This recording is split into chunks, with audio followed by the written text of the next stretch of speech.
have been enjoying your meal. We appreciate our Aramark colleagues and delivering yet another tasty meal for us today. Please continue to eat. Please continue to eat. Hopefully save another blondie for me for later. I do want to go ahead and introduce today's speaker, though. Christy Kreischer works in the Wackerly Center for Career Leadership and Fellowships as the Associate Director of Employer Relations and Internship Development. She has been in this role since May of 2022, and prior to joining the Monmouth College family, she worked in human resources. Christy has a bachelor's in psychology, a master's in public administration, and is a certified senior human resource professional through the Society of Human Resource Management. She is currently completing her dissertation for her doctorate of education with a concentration in human resource development. So now please join me in welcoming Christy Kreischer to give today's talk.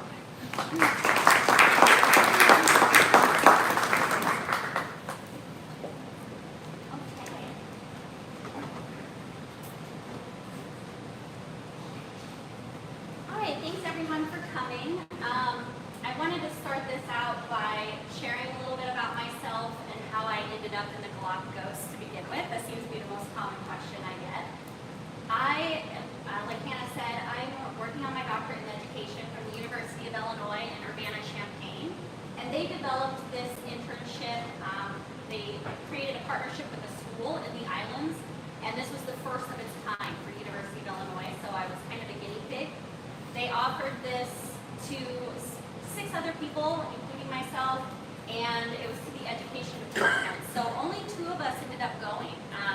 Myself, and then the other student was actually a 20-year-old secondary education major. So very different students, and I think the experience was different for both of us as well.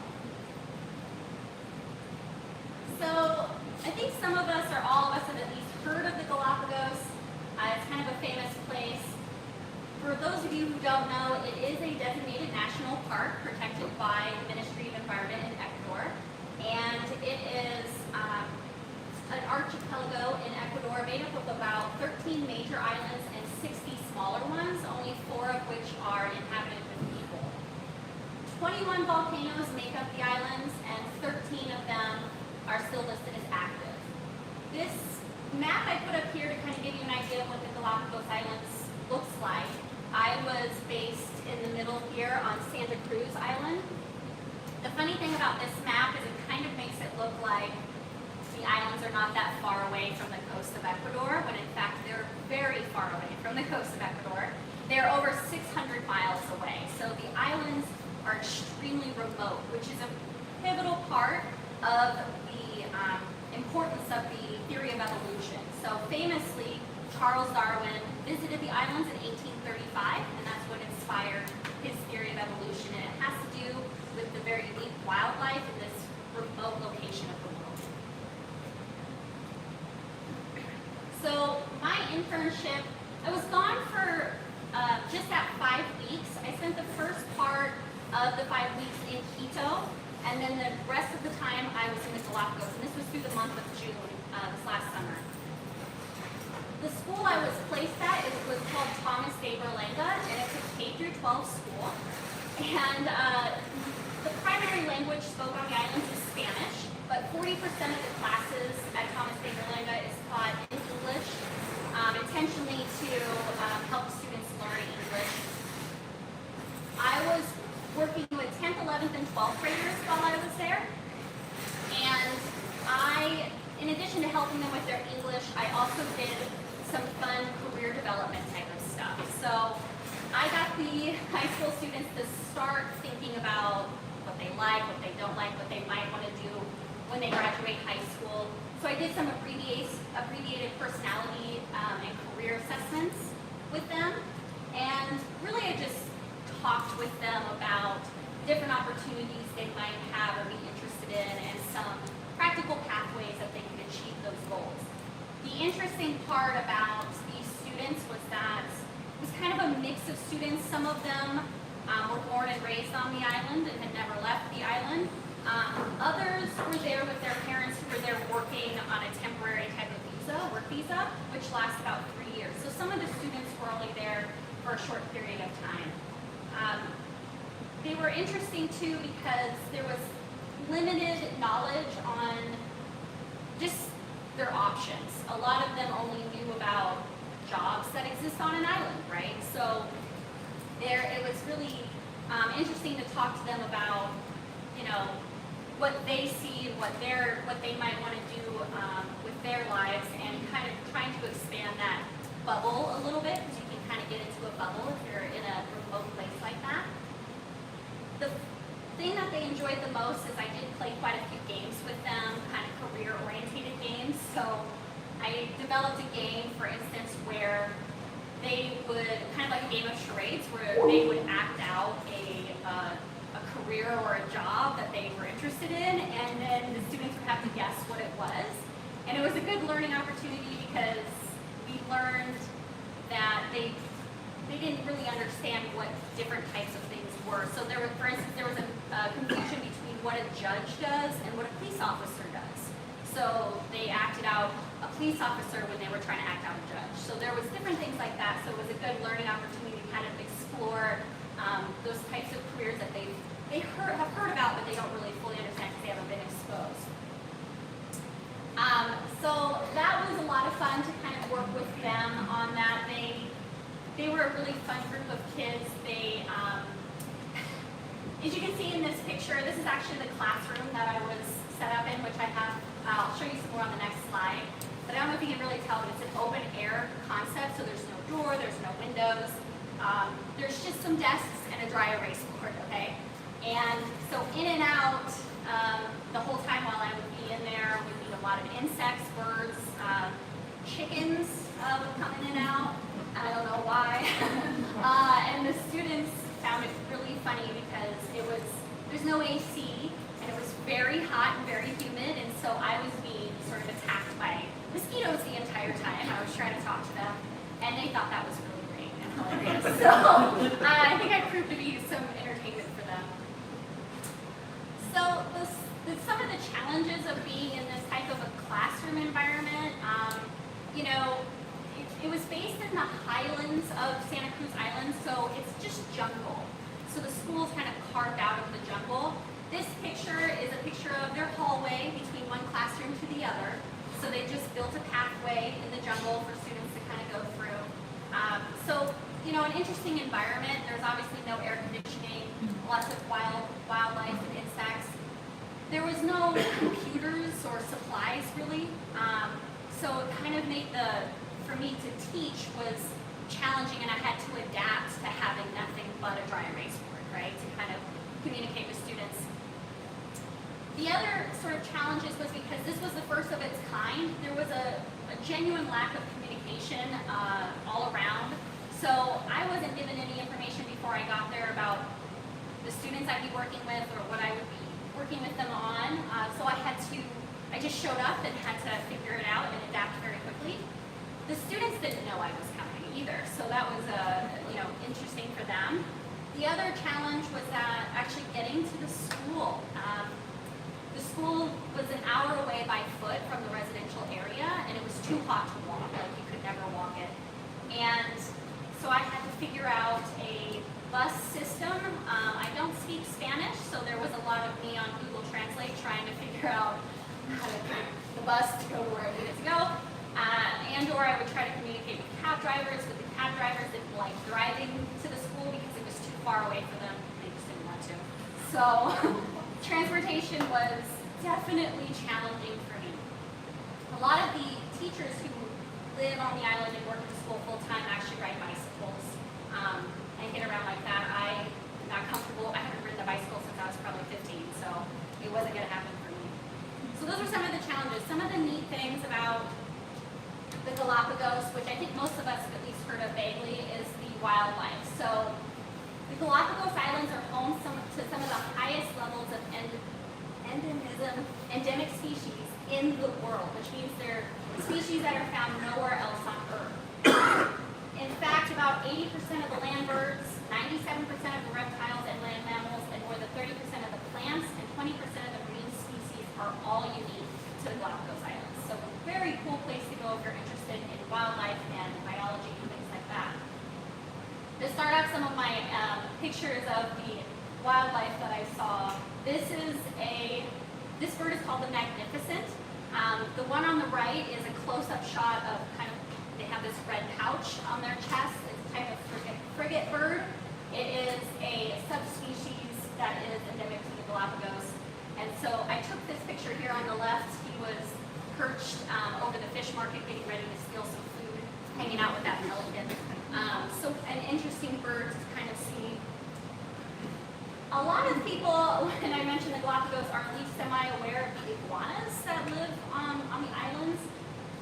I took these two pictures to kind of show you the ones that I saw the most of, which are these marine iguanas. They are definitely interesting. They're just giant lizards, and they're like 3 feet long, and they don't do anything. They just lay there. And they have like spikes on their back. They kind of look like dinosaurs. They're pretty cool. There's a lot of different types of iguanas on the islands. There's some that live on the base of the volcanoes and only live there, and they're orange in color and red. And so there's a lot of really cool different types of iguanas. These were the ones that are most common on the island that I was living on. Some of the other endemic species are the Galapagos fur seals and the Galapagos sea lions. So these are all unique species of fur seals and sea lions that live there. And this is a picture I took of one of the Galapagos fur seals. They kind of just hang out on the rocks and sleep. They are endangered, these Galapagos fur seals, because there's not very many of them left. The Galapagos sea lions are not endangered. There's tons and tons and tons of them, and they just lay around and sleep all day. And as you can see by that picture I took of one of them, I got to swim and snorkel with quite a few fur seals. They bite, so that was fun to find out. So another really cool bird that's from the island is called the blue-footed booby. And as you can see, they have bright blue feet. And they're a really interesting type of a bird because they haven't evolved to develop fear because they don't have predators. So we're used to birds. When you think of a bird, they build a nest or they build some kind of a way to keep their eggs safe. These guys haven't evolved that yet, so they aren't afraid of anything. So they just lay their eggs on the rocks, just around.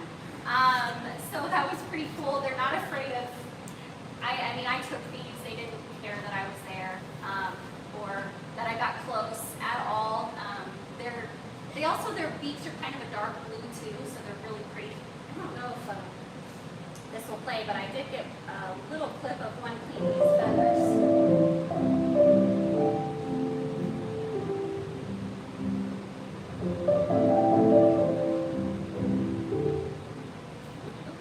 So those were a fan favorite of everybody that was new to the islands. Love the blue-footed boobies. My favorite thing, though, are the giant tortoises. So the Galapagos giant tortoise is absolutely the coolest thing. They're huge. They can be more than 500 pounds. They think they're around 140 to 200 years old. They're not 100% sure how long they can live, though, because they've been there longer than the human population, so that's a guess. This picture here is kind of an optical illusion when I show people. It kind of looks like I'm standing 10 feet behind this tortoise, or 20 feet. I'm right behind this tortoise. I'm not even a foot behind him. That's just how big he is. Okay, he's humongous.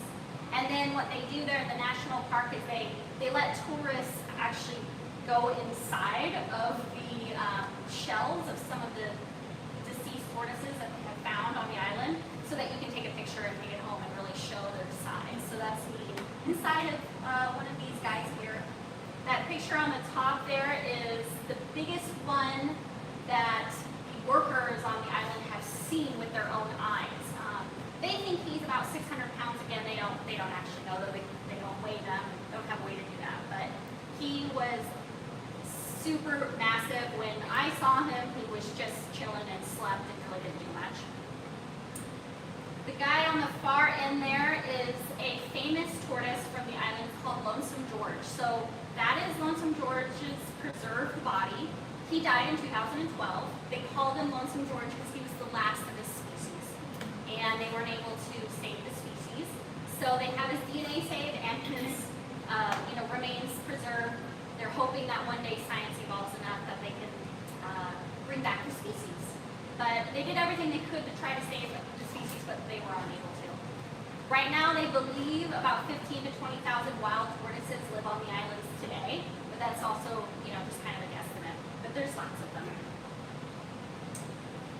So the wildlife is obviously the big highlight of mine, but also the beaches, some of the most pristine and beautiful beaches I've ever seen.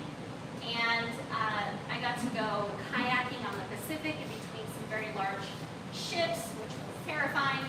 And I got to go snorkeling, which I'd never done before. And so I went snorkeling off of one of the islands, Isabella Island, and I got to snorkel with giant sea turtles and manta rays and sharks and stingrays and lots of silver fish. It was very intense, very cool. I wouldn't do it again, but it was very cool. And then I got to visit Quito, the first part of my trip, which some of you may know this. Quito is home to the center of the world, or the middle of the world city. It is where the longitude and latitude meet at zero, both of them. So they have a monument where you can straddle the hemispheres, and so that's what that is there, which is pretty cool. So challenges, I talked about some of them in the classroom. Another challenge of this experience was the living conditions. This is not a first world country. I was in an apartment that was uncomfortable to say the least. I had to share the apartment with a lot of other creatures, and that wasn't so fun. And I had trouble getting fresh water delivered to my apartment. That was kind of an ongoing issue. And unfortunately, a lot of people who do visit the islands do get sick. It's very common, and I did. I got very sick for a good chunk of the middle while I was there. I had to go find a doctor, and they didn't speak English. It was all just very, very challenging, that part. And the other challenge was just that this was, again, the first of its kind, so I feel like there were some glitches with how they arranged this. But I was able to come back and give a lot of good feedback that hopefully they can make it better for next time. So with my work at the college, I work on internships, and I help students, gain these experiences. So I have these conversations a lot, but really internships can be enriching and perspective gaining experiences. And even if a student has an experience that they're not thrilled about, they will learn, and there's a lot of capacities to learn in those experiences. You can learn about potential career paths, how to interact in the professional world, but I think most importantly, learn more about yourself and the community around you. Charles Darwin had this quote that really summed up not only my experience, but I think the experience of our college students a lot of times who are adapting to a lot of different things. It is not the strongest of the species that survives, not the most intelligent. It is the one that is the most adaptable to change. So I think that's a really important lesson for anybody. But yeah. And then there's a couple more photos to enjoy. Thank you. Any questions?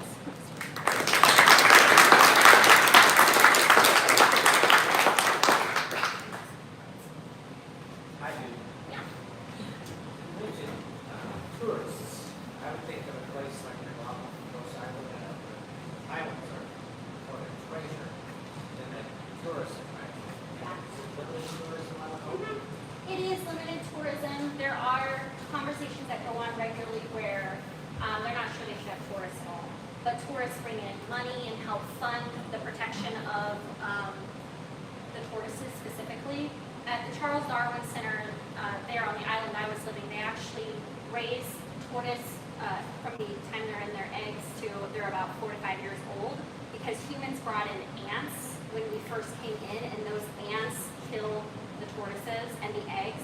So we have a research center there that specifically protects them. So a lot of tourist money goes just really to fund that and to keep the tortoises species alive. There are currently 12 different tortoise species on the islands, all endemic, all unique to the island. There was 13 until we lost Lonesome George. So they're very aware of that. But the tourists, there's pros and cons to it. I noticed that, a lot of the tourists, in my experience, in one specific area, maybe viewed it more as like you would like a Greece or like an island party scene type of a thing. And so some of the areas were definitely, there was trash and there was issues with the environment that I felt. So you know, it's an ongoing conversation they're always having, but ultimately they need the money to keep the funding alive for the research center and for the work that they do there. They do limit it. You have to pay to get there a $100 fee as a tourist just to come in. So they collect a lot of money from the tourists. Yeah. You said that you didn't really have the living arrangements all set up down there. Yeah. So it's kind of a two-part question. Mhm. How did you go about eventually finding the part that they could stay in? And then eventually did you share it with miscellaneous creatures? I was just curious as to what some of those went. Yeah, so the apartment situation, I showed up and a person who worked at the school took me to an apartment that she had found and said, you can stay here. She had said that finding an apartment is extremely difficult on the islands. So she kind of was like, there's not really much of a choice. This is kind of your only choice. And it was a cheap apartment, which was the only upside, but it was, let's see, there was a lot of geckos. There was a specific type of species of gecko that was see-through. You could see his organs, unique species there. So that was interesting to have in my shower, you know. There was a lot of cockroaches and there was a lot of ants. I did have to have the apartment fumigated as best I could to even be able to breathe in there. So that part, the living conditions were very challenging and tough for sure. Yeah. Yeah. Quick question, the main island, how wide would it be at night? Oh. And also, second question, what was the height difference? Well, I will tell you, I was there in their cold season, and I was melting daily. I mean, it was close to 100 every day, and very, very humid. But everybody else was like, oh, it's finally cooled down. And I was like, I don't know about that. So in terms of the size, I can tell you that Santa Cruz, the island I was on, was the most populated with humans. There's about 16,000 people who live on that island. The other islands only have like a few hundred people, maybe 1,000. It was definitely smaller in size than Illinois. Yeah. Yeah.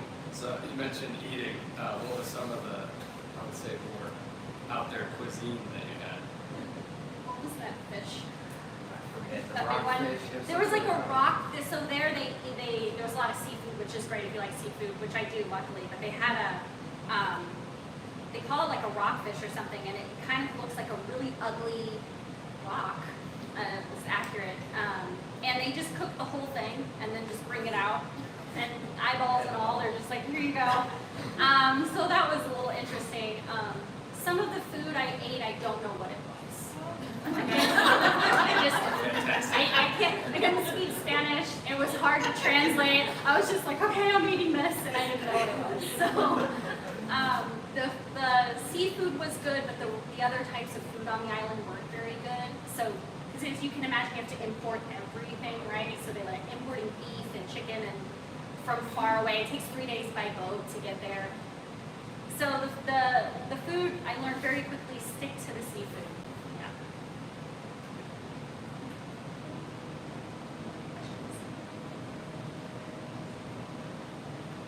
All right, no other questions? Thank you, everyone.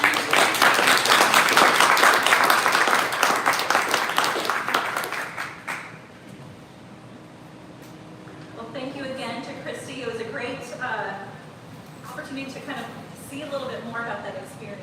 And I think I have more questions too about some of the experience. So appreciate that. And we thank you all for joining us today again for our September Mom and Associates. We hope to see you at the next one, which is November the 16th, where our winter sports coaches will join us to give an update on their upcoming seasons. So we do hope that you have a great day ahead, that you might join us on campus for a number of other things happening, and that we'll see you again in November.